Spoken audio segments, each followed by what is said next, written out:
This is my oral presentation on the book Animal Farm by George Orwell.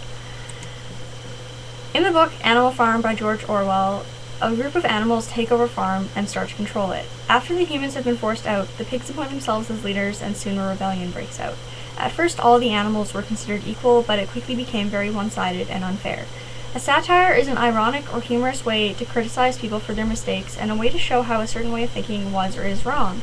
The novel is a satire against the government and how its people were ruled unfairly in the early 1900s. The story particularly directs its satirical elements at the Russian Revolution of 1917. Each character in the novel symbolizes one of the important people of the time. One person held all the power and controlled everyone else. Whatever they said was the law, and no one was able to challenge them.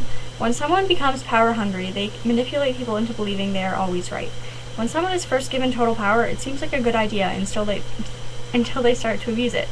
The pigs in the book are an example of this. They tricked the rest of the farm into doing all the work while they sat back and watched. They were selfish and only cared about whether or not they were comfortable.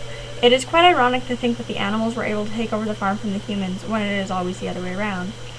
The story is a way to show how people can use each other for their own benefit, often showing no sympathy for others' feelings.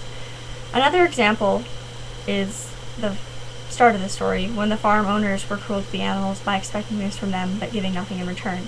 This caused the animals to rebel in the first place. As soon as someone puts their own selfish reasoning before others' feelings, things will go wrong. The novel provides a funny look at how this can quickly change when power is placed in the wrong hands.